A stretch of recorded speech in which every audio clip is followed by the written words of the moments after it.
Trilhas. Olá pessoal, sejam bem-vindos e bem-vindas a mais uma edição do Trilhas Podcast segunda temporada. Bom, primeiramente inscrevam-se no canal, curtam esse vídeo e divulguem para o máximo de pessoas possíveis para que projetos como esse continuem na atividade. Para essa edição eu convidei Luiz Ted, que é o filho de Ed Ted, e levou o seu legado, o legado do seu pai, com muito amor e prestígio. E claro, Luiz também é o fundador do grupo The Cranks, um dos pioneiros do neo-psychobilly no Brasil. Falaremos sobre momentos importantes na carreira de Luiz Ted, de Ed Ted, e essa história será contada através dos discos que nós selecionamos aqui com muito carinho para resenhar. E também, claro, desse necessário livro que eu vou mostrar para vocês aqui, que o Luiz Ted escreveu a respeito da história do seu pai.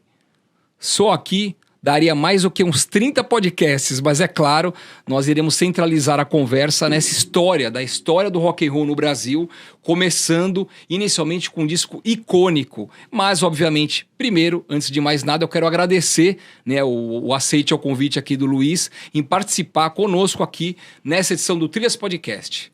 Valeu, Luiz. Cara, é um prazer estar aqui. Agradeço o convite. Eu falo que os discos ligam as pessoas, Sem né? dúvida, sempre. Te conheci através de disco, né, cara? Incrível, né? E agora estou aqui no seu programa, então fico muito feliz, né, de participar desse programa que eu acompanhei já algumas edições. Eu vi o quanto vocês estão engrandecendo aí para a cultura musical. Então é uma honra estar participando aqui hoje. Legal. Não, é interessante esse adendo que o Luiz fez pelo seguinte, vou tentar resumir bem brevemente para também não atrapalhar o papo, mas assim, ele comprou um disco comigo no Mercado Livre ou fez uma pergunta, eu vi o nome dele e falei, cara, será que é filho do Ed Ted? Aí eu perguntei para ele, falei, cara, você tem alguma relação com o Ed Ted? Sim, é meu pai. Falei, porra, cara. E aí acho que 2-3 dias depois eu descobri que ele tinha lançado o livro, né? E aí a gente acabou se encontrando no metrô para poder fazer essa relação. E no primeiro contato falei, cara, eu tenho um podcast, dá uma checada lá e obviamente em algum momento a gente vai conversar aí para poder contar a história, porque cara, assim, quem conhece o Ed Ted, também a história do The Cranks e do Luiz, sabe que é incrível, então a gente vai pincelar um pouquinho dessa história aqui para você, ouvinte do Trilhas Podcast. Bom, Luiz, para começar, né, como eu falei inicialmente, a primeira música, o primeiro rock lançado no Brasil foi uma versão de Bill Haley, Rock Around the Clock, como Ronda das Horas, né, pela Nora Ney. Só que a edição original do disco é essa daqui, ó. O Luiz vai mostrar pra gente aqui. É uma raridade enorme. Então, assim, para contextualizar, né? Se a gente voltar para os anos 50, a gente estava conversando sobre isso, né? Uhum. Imagina que o jovem não tinha nada. Nada era pensado para o jovem. E o rock and roll foi o movimento, a música que começou a se pensar numa juventude. Legal, tá? Muito bom. Então, através dos filmes, a cultura rock and roll é americana, tá? Uhum. Chegou isso no Brasil. Né? E o filme que começou a mudar a cabeça do jovem foi o Ronda das Horas, né? Que foi lançado como aqui, na Ronda das Horas, não, aqui, os Sementes da Violência. Então isso aqui a gente está falando de 1956. Caramba. Não, aliás, 55. Porque em 56 tempo, o Bill Haley, né, já lança um outro filme aqui, que é o Balanço das Horas, né? Okay. Então podemos dizer que esses dois filmes, vou colocar aqui, né, foram extremamente importantes para o rock, né, para a expansão, divulgação do rock no mundo, inclusive no Brasil. E quando a gente fala que o Brasil é atrasado, poxa, o filme lançou esse aqui um ano depois, né? E esse aqui no mesmo ano. Uau, então chega o rock and roll aqui no Brasil. Praticamente no mesmo momento quando foi criado lá fora, né? E isso aí balançou de um jeito que o filme foi proibido aqui em São Paulo, né? Eu até coloquei aqui do outro lado, né? Que lança o filme em 55, 56, e aí o Bill Haley vem pra cá em 58. Então você imagina a cabeça do jovem. Aqui tá o cartaz aqui do Teatro Paramount, né? Olha só que legal. Então, e aqui tá o autógrafo do Bill Haley quando veio pra cá. O autógrafo do Bill Haley quando ele veio pro Brasil no disco Rock Around the Clock. Incrível. E vocês podem achar no YouTube, né? Foi filmado pela Record. Então tem essas cenas hoje que possibilitam a gente se transportar no tempo e tentar, principalmente, entender a cabeça do jovem daquela época, que você não tinha nada. E aí começa uma lance da rebeldia, né? O Jânio Quadros proibindo o filme no cinema e tal. Então todo aquele alvoroço e da juventude colocar para fora aquela rebeldia, aquela repressão que até então existia, né? Começou aí, né, pessoal? A história é longa, inclusive logo muito próximo dessa história do Bill Haley, chegaram os discos do Elvis também no Brasil. O Luiz trouxe um disco muito icônico aqui para nós, ele vai falar um pouquinho, né? Que é aquele famoso disco da capa vermelha, que é uma capa... Aliás, é um disco que só saiu no Brasil, né, Ed? Luiz, só pra gente poder entender um pouco também da história do LP. Então, assim, né, pra contextualizar, o Bill Haley a gente pode falar que foi um dos primeiros o rock and roll. A gente tá falando de rock and roll. Sim. Chuck Berry, Little Richard, todo esse pessoal a gente pode classificar como rock and roll, tá? E aí, em 54, surge esse cara aqui, o Elvis, né? Então, um branco caipirão do Mississippi fazendo o rock dos negros, aquela junção do rock, né? E do hillbilly, do country americano. Tá. E aí surge esse cara, né, branco, dançando igual os negros ali, chamado Elvis Presley. Isso sacudiu o mundo. Exato. E quando chega aqui no Brasil em 56, a RCA lança esse disco, que inclusive é super raro e disputado entre os colecionadores, mundo né? afora, né? Chamado de BKL 60, né? Só saiu aqui no Brasil. O que é? O código da gravadora? É o código da gravadora, mas os fãs do vinil sabem, né? Que, na verdade, foi eles pegaram a capa desse single do Elvis, né? E lançaram o LP com essa capa. Então, esse disco, que é o primeiro lançado no Brasil, ele reúne vários singles do Elvis. Sim. E no mesmo ano, né, a RCA lança esses 2 compactos aqui também, que aí sim... Essa foto icônica, né? É a capa original do primeiro disco do Elvis, né? Mas em compacto aqui no Brasil, né? Que foi lançado...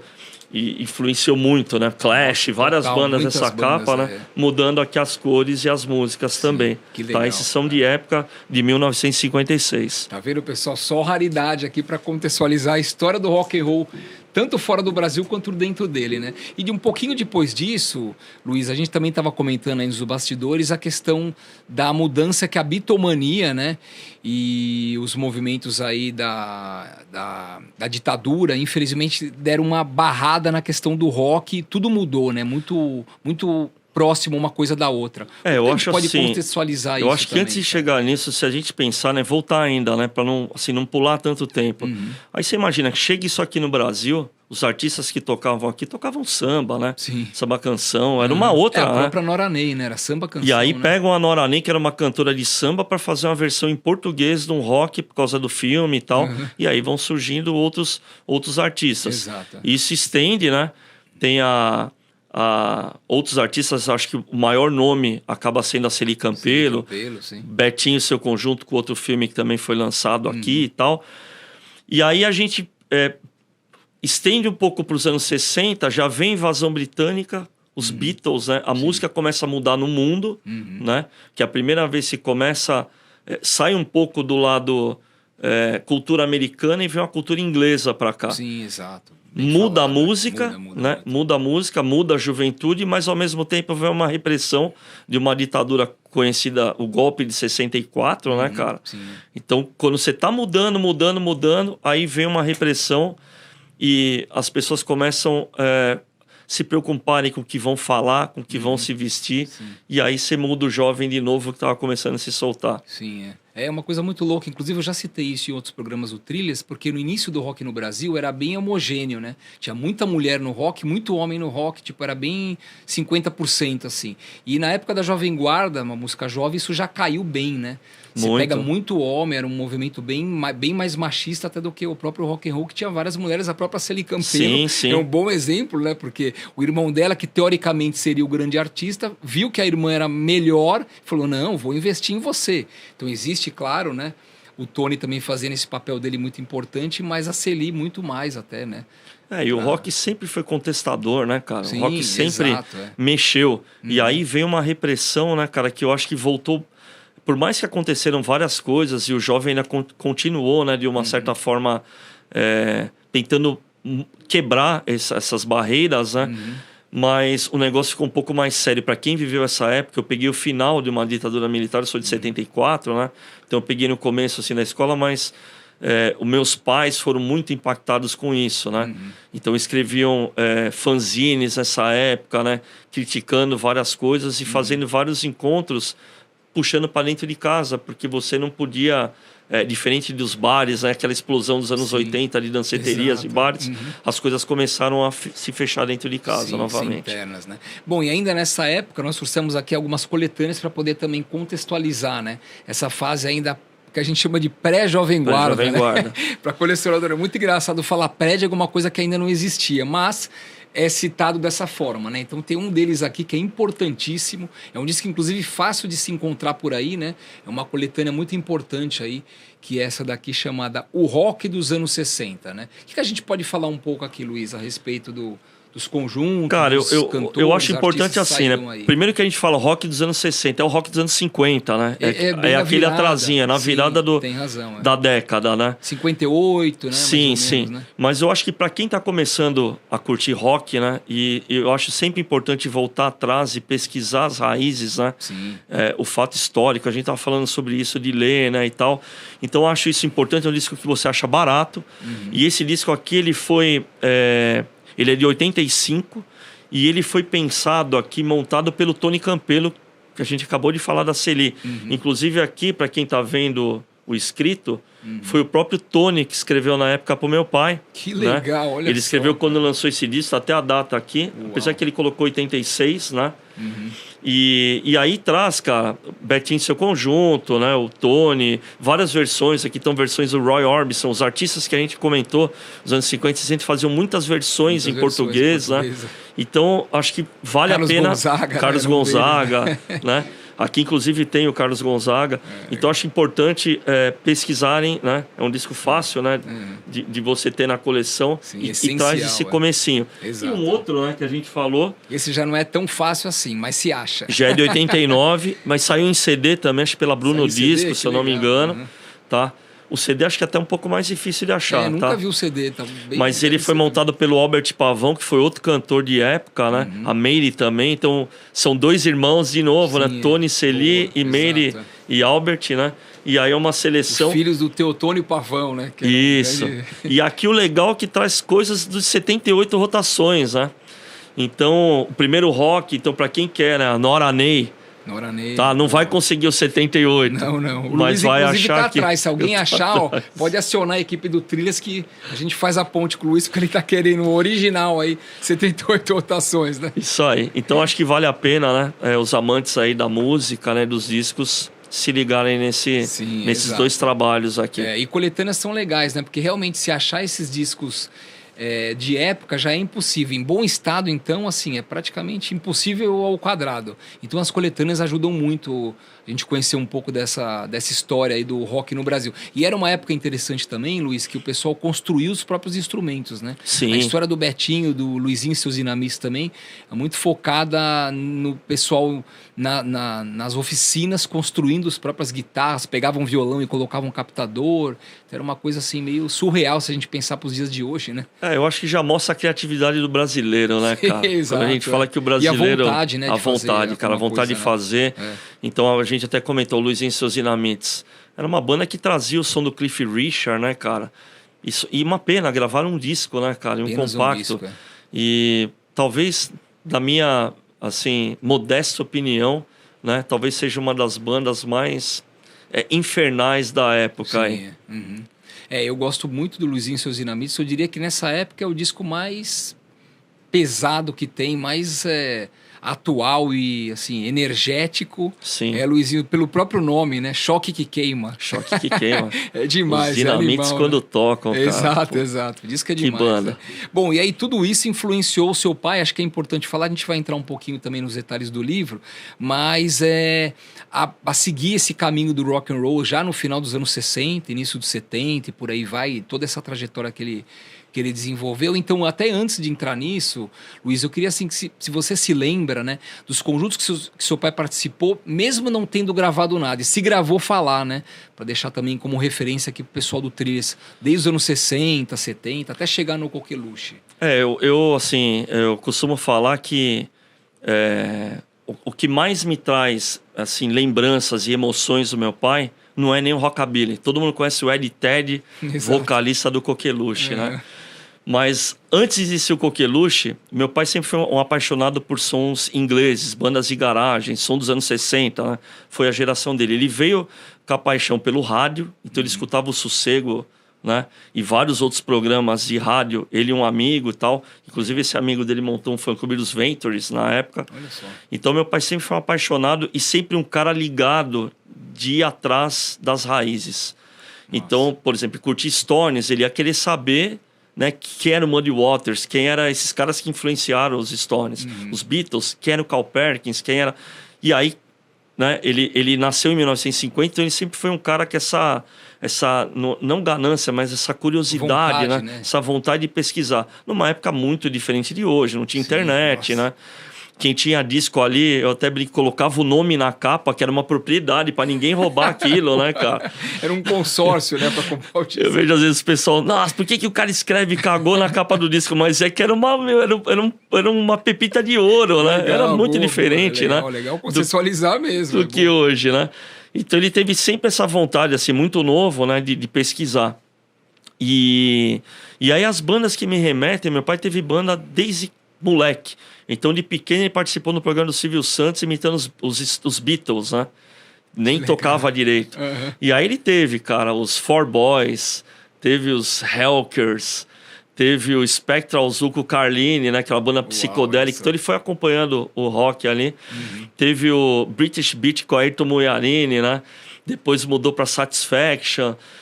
Cara, teve uma banda chamada In Loco, que era mais blues, que era um tal de Ismael que tocava com slide, né? Que legal. Meu pai era um apaixonado por blues, né? Ele costumava falar, se não fosse a música negra, ele preferia ter nascido surdo, né? Olha só. Então ele tinha umas pérolas assim, até chegar no rockabilly, né? Então, assim, a minha infância foi acompanhando Hollies, Animals, Manfred Mann, todas essas bandas dos anos 60, uau, essa invasão britânica, né?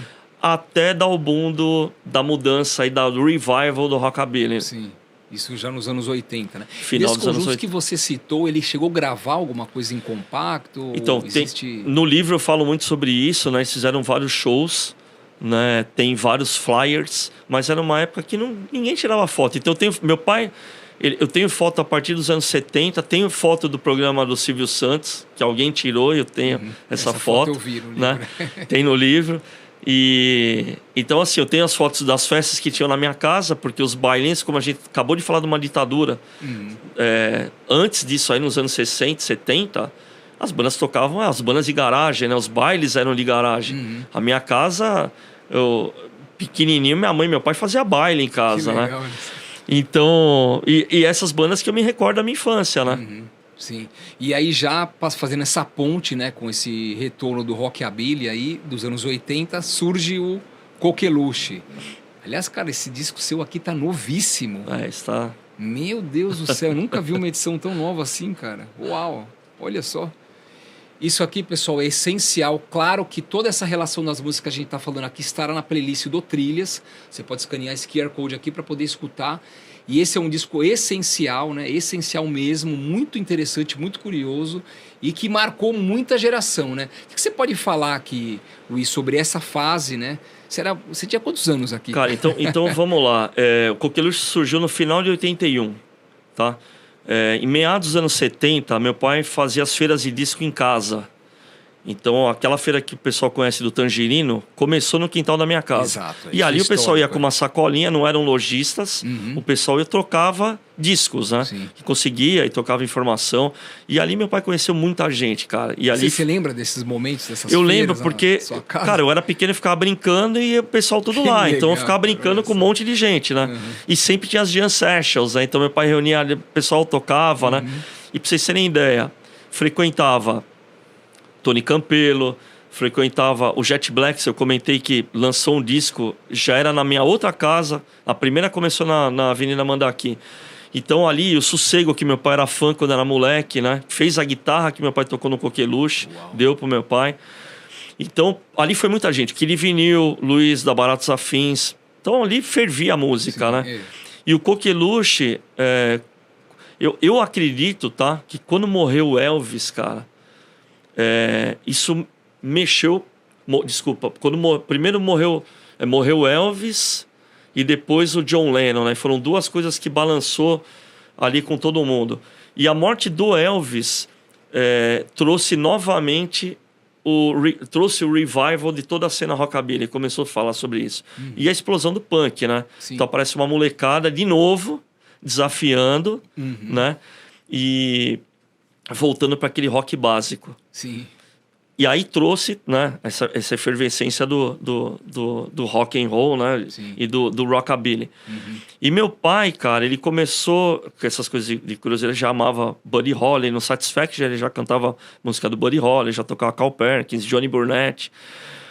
E ele já começou a ficar louco pra... Puta, meu rockabilly... Começou a se falar sobre rockabilly, que até então era o rock dos anos 50. Não se falava sobre rockabilly.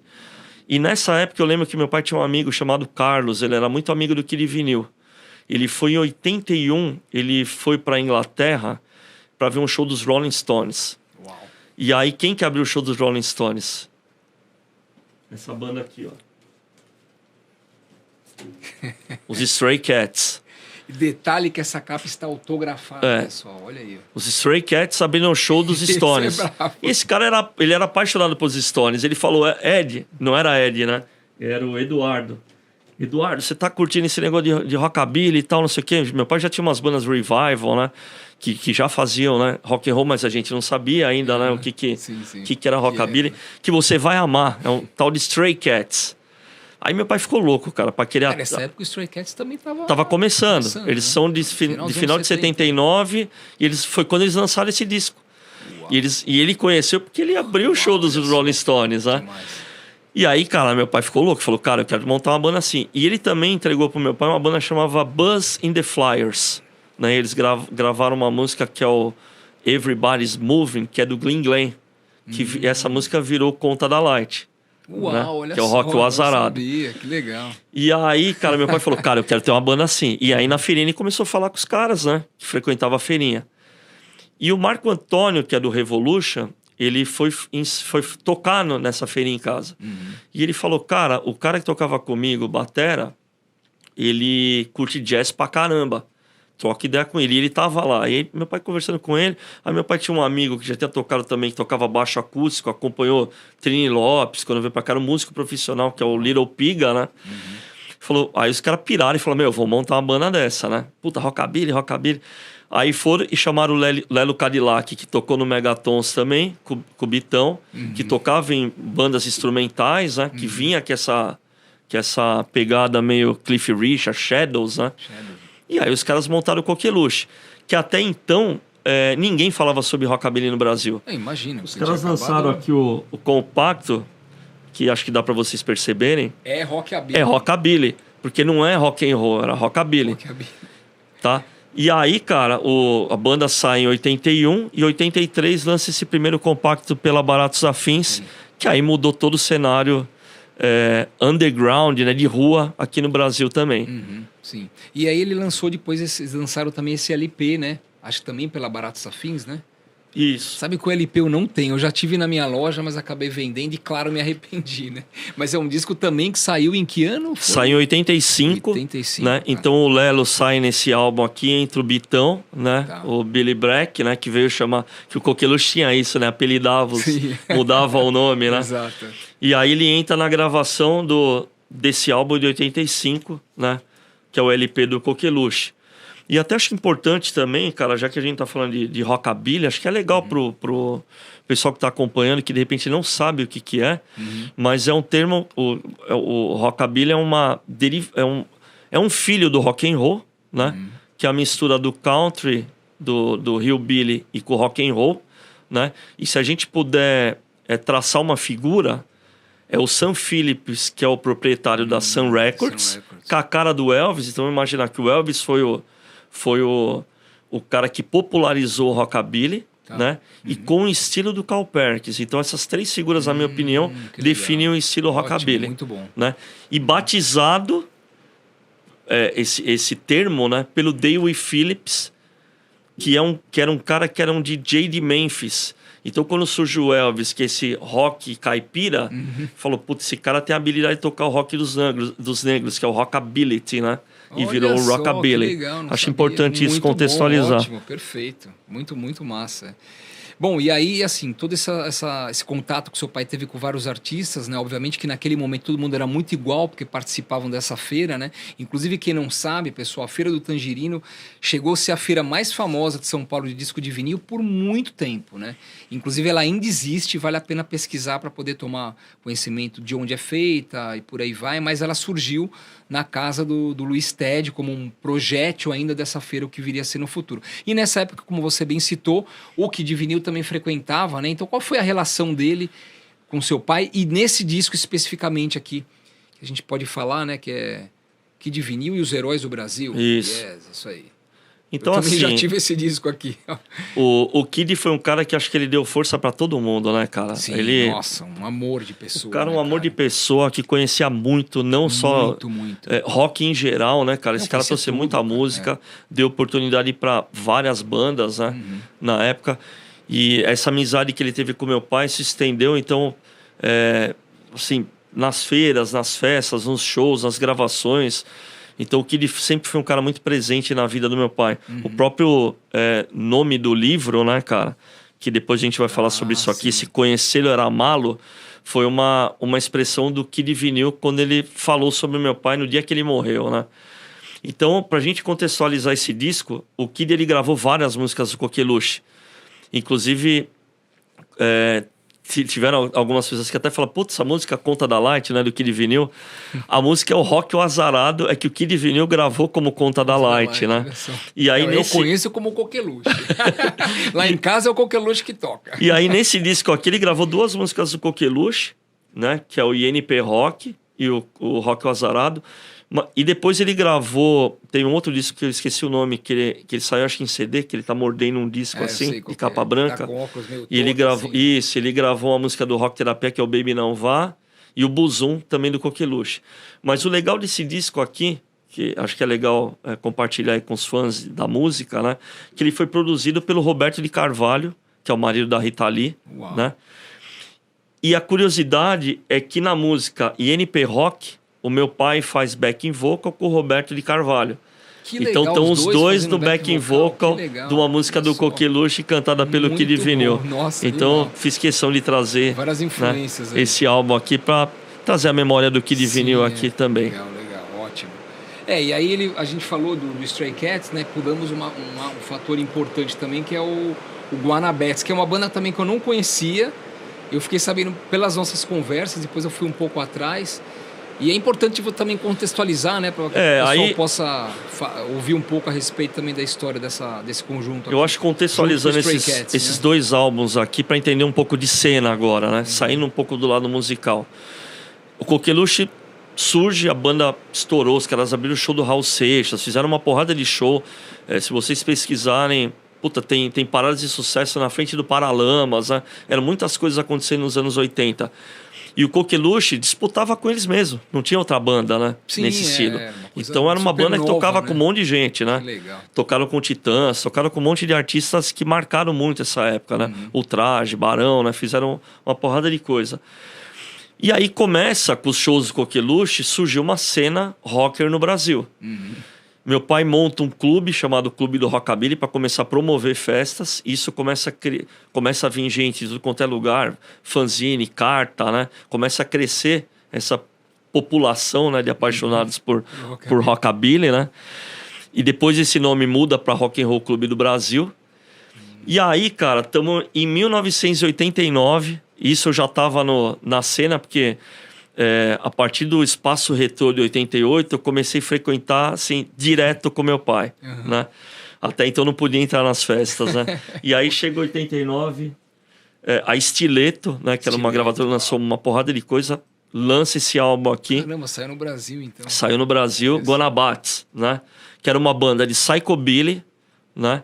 Lançado aqui no Brasil. E aí os caras lançam aqui o Guanabates e a banda vem tocar no Projeto SP, cara, fazem 2 shows no Projeto SP. Aliás, um show no Projeto SP e o outro foi em Santos. Acho que foi em Santos, se eu não me engano. E aí, cara, isso aqui, pra mim, mudou minha vida, cara. Porque foi a primeira vez que eu saio do ambiente do meu pai pra ver uma banda internacional, com baixo de pau, né? O som comendo. E... num puta num lugar de show, né, cara? O Projeto CP, que tocou, nossa, animal, várias bandas, né, cara? Várias bandas. Bate estrutura. E a gente ficou louco, porque meu pai fez uma coletiva, né, até aí com o clube, né? Era a volta de Stray Cats, porque Stray Cats tinha acabado, o Brian Setzer gravou um projeto solo, o Lee Rocker e o Phantom, o Slinging Phantom gravaram também um álbum solo. E aí Stray Cats voltam com o álbum que é o Let's Go Faster, não, é o que tem a coroa, né, do gato, é o Bring Back Again, acho que é. Acho que é Bring Back Again. Tem essa música, mas eu não lembro se é o... Bom, lança esse álbum. E aí a curiosidade era, putz, Stray Cats, né? E aí os caras eles abriram o show de Stray Cats, estavam tocando junto na Europa. E eles falaram, não, Stray Cats já voltaram com tudo, estão tocando isso e tal, não sei o quê. E aí, cara, em 1990, né, vem Stray Cats pro Brasil. Que inclusive eu peguei, né, na época... Teve o show e eles fizeram 3 shows também no Projeto SP e o pessoal fez uma festa, né? E o Brian Setzer foi, eu fui na coletiva. Puta, cara, foi do caralho. Eu fiquei doente, cara. Se aqui eu tava assim, sei lá, na dúvida se eu ia curtir isso, aqui... Mudou sua vida, aí eu falei, cara, descolori cabelo, eu era moleque, cara, eu queria ser o Brian Setzer, né? Legal. E eu acho que isso mudou, cara. E mudou assim, porque a gente tem, quando traça uma cena rocker, podemos falar que a primeira fase vai até 89, né? Então, dos pioneiros de cena, né? Da galera, né? Que fazia as festas, as bandas e tudo mais. Em 89, morre o Billy Gatto, que era uma figura muito presente de cena.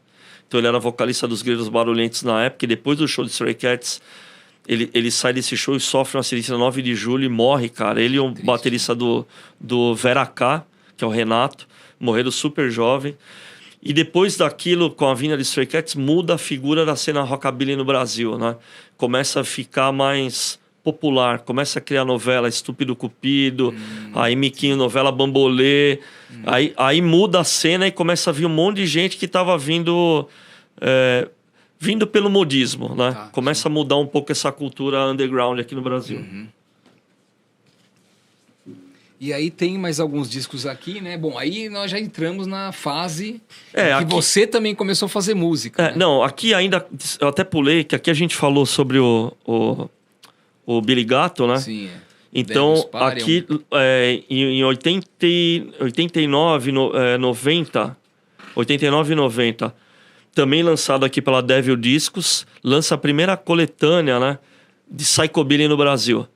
Então a gente tem os Cães Vadios vindo do ABC, lançando um subgênero aí do rockabilly, né, em meados dos anos 80, né, com o surgimento do Cães, surgiram várias outras bandas depois. Que aí vem o rockabilly com punk, né?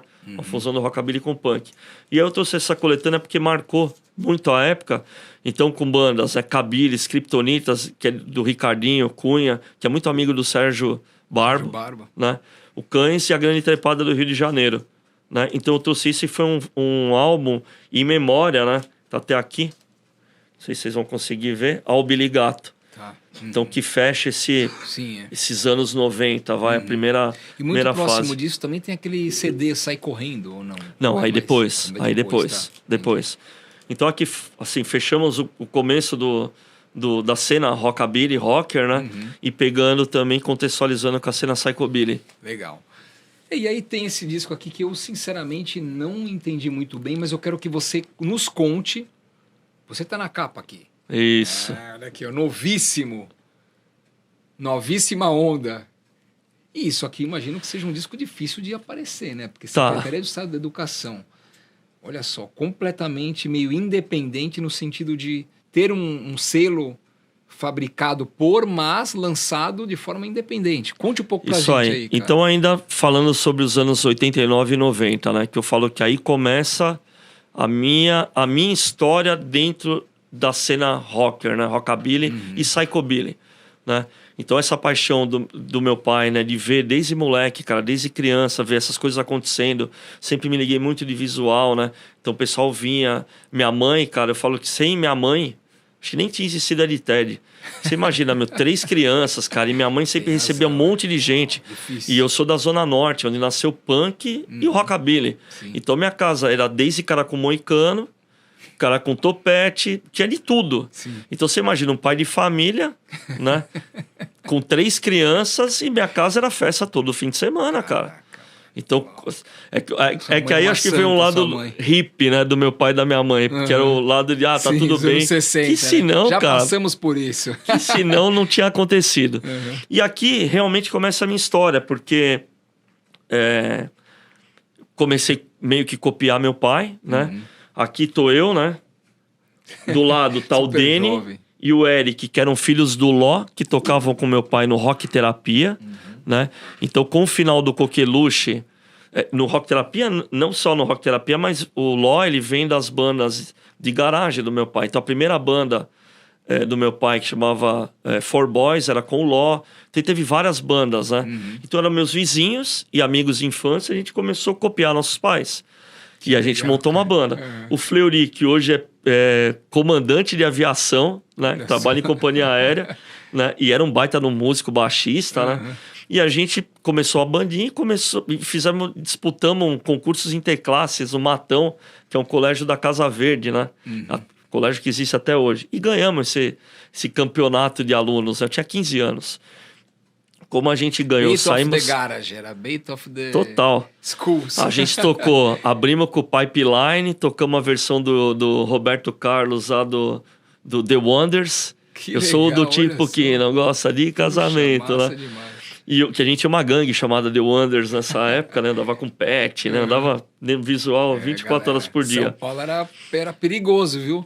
Nos 80 e 90 era gangue pra tudo quanto é lado. Cara, que era a forma de sobreviver, cara. Exato. Era a forma, então você tinha que ter uma gangue ali pra você ter mais gente, ou pra apanhar, né? ou pra dar medo. E aí a gente gravou a música O Lindão em homenagem ao Billy Gato, que tinha morrido. Legal. Tá? Então aqui a gente colocou, né? The Billy Gato em memória, né? Grupo Cadillac, que o cara escreveu até errado aqui. Cadillac, era Cadillac. Normal, né? E aí saímos da capa e gravamos essa música com os outros alunos. Então eu falo, se eu fosse famoso hoje, isso ia valer muito dinheiro, cara. Mas como eu não sou, não vale nada, acho que vocês acham. Mas você tem ideia da qualquer sebo. Eu nunca vi esse disco, cara. Se eu visse, sem dúvida, eu pegaria só por conta da capa. Eu já vi, inclusive na Feira do Tangerina tinha um cara vendendo. Vou atrás desse disco, legal. E ele, assim, ele é uma coletânea, tem outros conjuntos ou são cara, só vocês? É só alunos de escola, então tem alunos desde 9 anos de idade, 10 anos legal, cantando, cara, né? Muito legal. E a gente cantando essa música O Lindão, que é a versão de Honey Dawn do Carl Perkins. Sim, muito massa, Legal. Bom, e aí entramos, né? Vamos falar um pouco também da coletânea, eu comentei do Sai Correndo, do CD do Coqueluche. É legal para também contextualizar, porque aí nós já entramos também na parte do conjunto do Luiz, que é o conjunto que ele, sim, é mais famoso, né?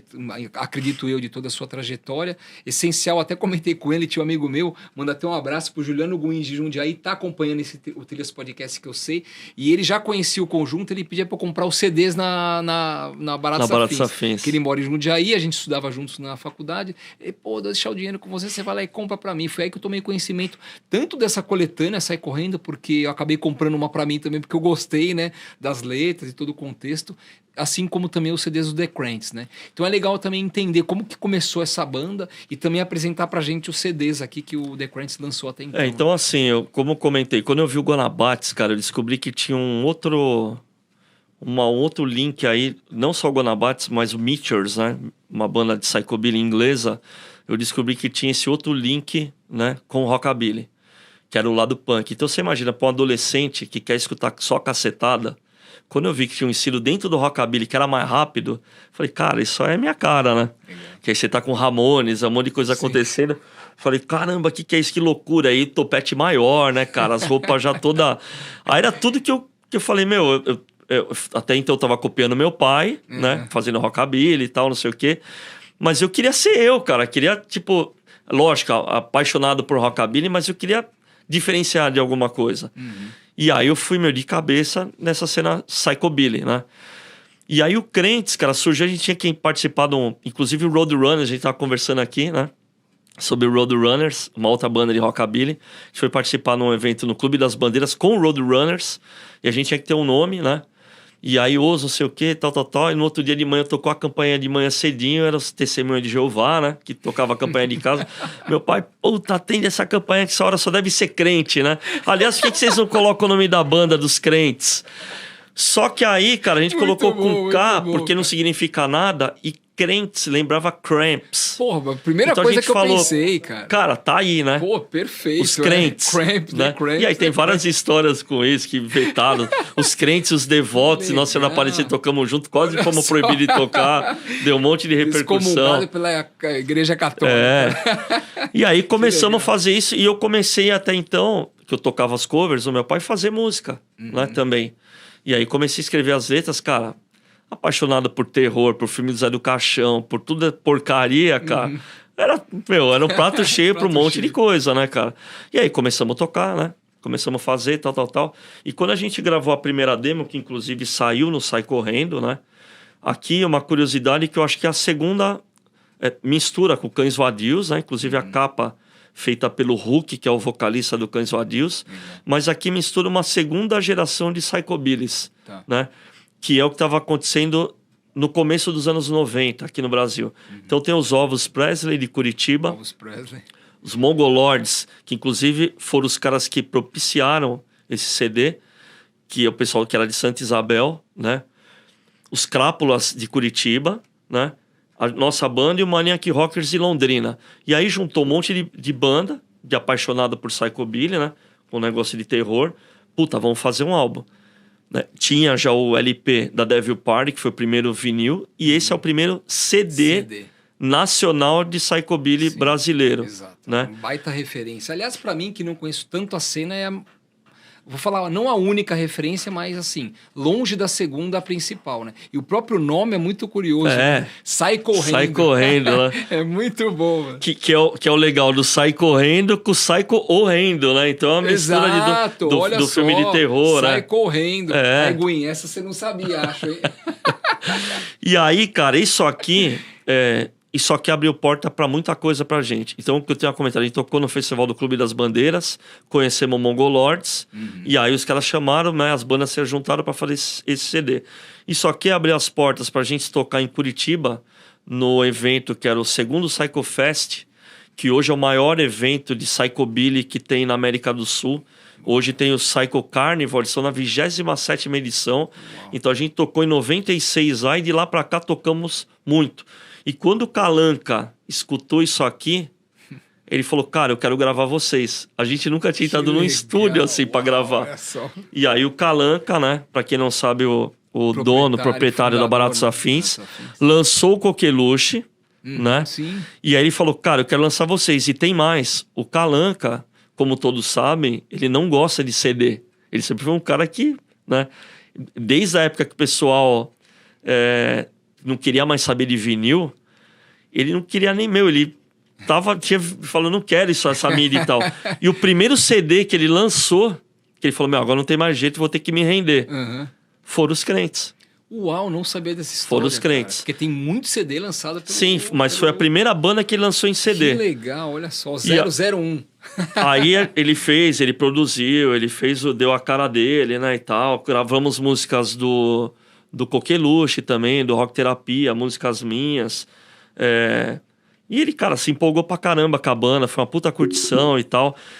A gente gravou no ano, e no ano que a gente ia lançar esse CD, meu pai faleceu. Ele gravou a música aqui, né, no disco com a gente, que é uma versão do Drink That Bottle Down, do Stray Cats, que chama Meu Corpo Entrou no Seu, né? Que foi uma música que ele fez na época do Rock Terapia. Então ele gravou com a gente tava planejando lançar esse CD com um show do Coqueluche no Café Piu Piu, que era um lugar que o Coqueluche se apresentou várias vezes, a gente estava tocando muito lá, né? A molecada que ia ver a gente. E não deu tempo dele fazer junto, cara. Mas saiu a gravação no CD? Saiu no CD. Legal, então ele gravou, ele chegou a ver o CD. Nossa. No dia que ele... Meu pai faleceu de aneurisma, né? No dia que chegou a caixa do CD, que ele até pegou uma caixa para levar pro trabalho, né? E falou, puta, eu vou levar lá para entregar pro pessoal, tal, não sei o quê. Ele se sentiu mal foi internado e de lá faleceu. Muito chato, bom, de qualquer forma, você conseguiu, né, apesar de todos os pesares e também de algumas forças externas e pessoas, né, assim, impulso, digo, lançar esse belíssimo livro. Que o que diz a lenda, você está entregando esse livro aqui para o Estudo do Trilhas, é isso? Isso, esse vai ficar de presente Fabrício, aí para vocês. Espero que os próximos consultem. Tem muita história legal, né? Uma pincelada disso que a gente tá falando e de outras coisas, porque contextualiza não só a história do Ed, mas dessa transição do rock desde os anos 50, né? Traçando paralelamente com a história do Ed desde os anos 50 até hoje, né? É um livro, pessoal. Eu ainda nem tive tempo, peguei um para mim, claro, né?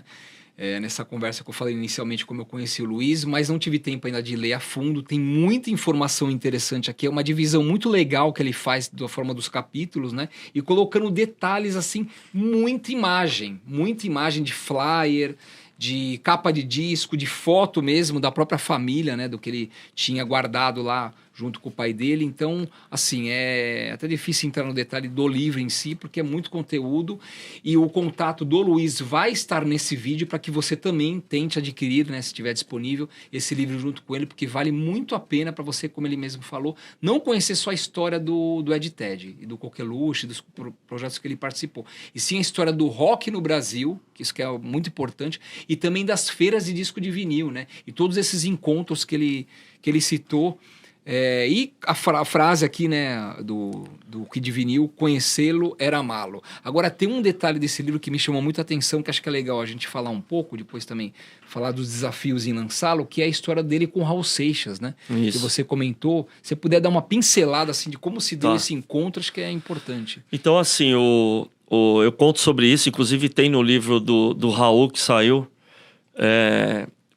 Conta também uma passagem dessa. Eu depois fui atrás. No livro do Raul ainda tem umas coisas que não são verídicas, né? E depois eu fui atrás, né, para saber. Então tinha umas informações que eu acho que quem passou na época... O livro, lógico, não foi escrito pelo Raul. Esqueci o nome agora do cara. Eu esqueci o nome dele agora. Tem vários livros do Raul. Mas o que era muito amigo do Raul lá. Eu conheço ele. Esqueci agora, cara. Ele era amigo do meu pai. Não. Também ele era novo e tal, não lembrou. Mas o que eu trago aí, o Raul, ele começou... Teve uma época que ele tava gravando aquele álbum, que é um de capa branca, cara, que é da Estação, não sei o quê. Metrô, isso. Ele começou a frequentar a galeria do rock e tal, e como tinha um monte de imitações do Raul, ninguém achava que era o Raul mesmo que tava lá. E ele começou a ir na Baratos Afins. E uma dessas idas na Baratos Afins, o Luiz Calanca mostrou pra ele o Coqueluche. E ele falou, cara, o que é isso? Ficou louco, né? Liga pra esse cara agora. E o Luiz ligou pro meu pai. Meu pai tava trabalhando, meu pai era administrador de empresas, né? E falou, cara, tem um cara que quer falar aqui com você. Aí ele, bicho, aí ficou... Aí meu pai não acreditava, né, cara? Aí ele falou, não, que eu quero conhecer e tal, não sei o quê. E aí marcaram de ir na casa do Raul. E aí foram a banda lá, e o Billy Black contava... O Bitão e o Jeep Willis contavam muito sobre isso, que eles foram, o Raul jogava um monte de livro e disco e tal, e não sei o que, e punha som. Aí começou a falar de um monte de projeto, não, que vocês vamos colocar a banda de apoio aqui pra tocar, né, pra abrir e tal, vocês vão tocar junto. Aí começou a falar, daqui a pouco virou do lado e dormiu no ombro dos caras, cara. Não. E aí eles armaram um show. Eu tenho esse show gravado, que o técnico de som que tava na mesa me passou. Raridade. E aí fizeram o primeiro show, que foi, acho que o da Fofinha, não lembro qual agora. Segundo aniversário da Fofinha, que foi no Palmeiras. Coqueluche abriu. Eu tenho a gravação em áudio do Coqueluche, depois o Raul, que foi um puta num show, e marcaram o segundo. O segundo, o Raul tava tão louco, cara, que ele não teve o show do Raul Seixas. O Coqueluche tocou acho que o terço, né? Tocou um monte de banda. Sim. E na hora do Raul, o Raul não apareceu. E meu pai, depois, pessoalmente mesmo, foi conhecer o Raul, porque, cara, o cara tava balão na hora de tocar, daquele jeito, né? E ele não foi na casa do Raul. Meu pai foi conhecer ele pessoalmente na Feira do Tangerino. Cara, que aí eles se abraçaram, Raul já tava bem debilitado. O Raul já foi na Feira do Tangerino. Foi na Feira do Tangerino quando era na Matias Aires. Eu tava nesse dia. Eu tava. Que legal. que era o Tangerino, fazia com o Fernando também, tinha Golden Hits lá, se eu não me engano. Sim. E aí se abraçaram, bateram um puta de um papo, mas pra você ver, fizeram o show junto, mas no show não se conheceram, cara. Conheceu só a banda, né? E aí eu trago essas curiosidades pra dentro do livro. Sim, Luiz, assim, para lançar esse livro, imagino que o desafio foi enorme, tremendo, né? Quais são os pontos altos e baixos de se lançar um livro no Brasil, né?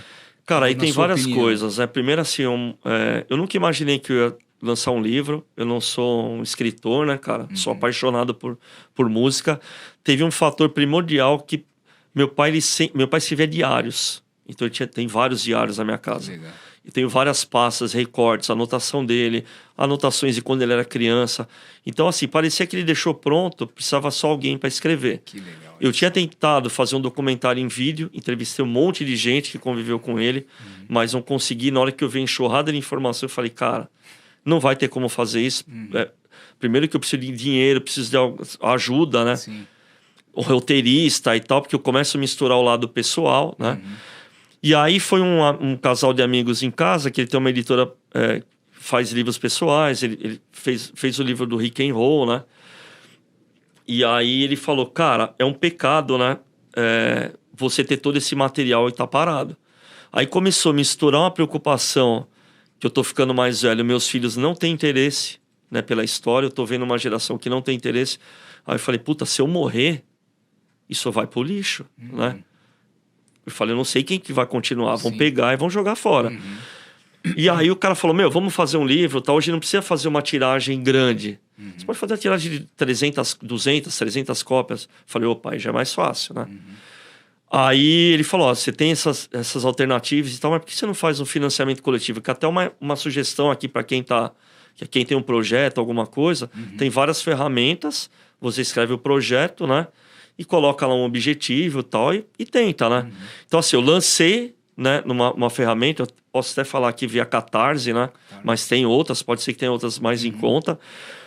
E comecei a escrever, cara. Foram dias e noites escrevendo. E eu trabalho com marketing, publicidade, então não era só o escrever, era toda a preocupação de memória, de ler, de pesquisar, de trazer fotos. O que mais me doeu foi mexer em foto, que, cara, mexe em foto, aí te joga na memória. Total. Então, foi várias, assim, momentos de parar, de chorar, de falar, puta, fudeu, entendeu? De não sei se eu vou conseguir continuar. Aí minha namorada, Cris, né? Que é praticamente minha esposa hoje me apoiando pra caramba. Você vai, a gente vai... então, assim, minha mãe também, então...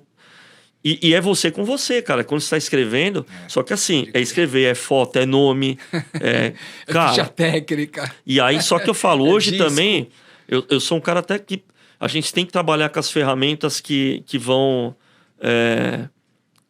assim, com a tecnologia de hoje, né? Então, a parte, por exemplo, dessas ferramentas IA me ajudou a organizar, cara.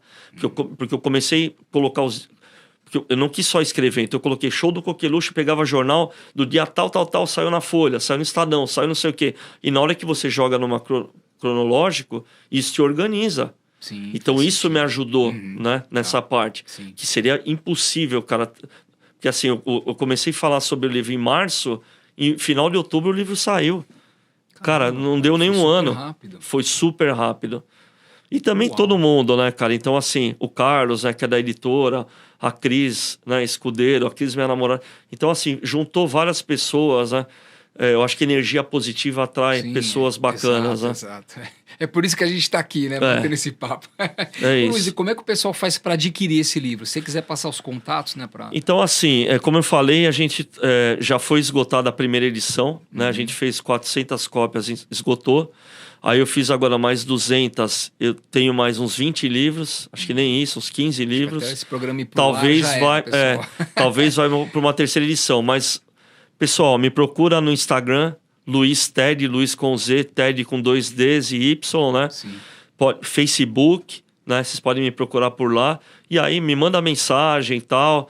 Eu mando para casa, quiser retirar comigo. Então, eu acho que a internet, né, facilita esse tipo de troca aí. Sim. Bom, Luiz, assim, agradeço imensamente. Se deixar por nós aqui, a gente fica falando até amanhã, volta pro início, né? E vai falando. Então, assim, fica aberto, inclusive, o convite para a gente poder, talvez, traçar outros projetos aqui junto aos estúdios do Trilhas Podcast.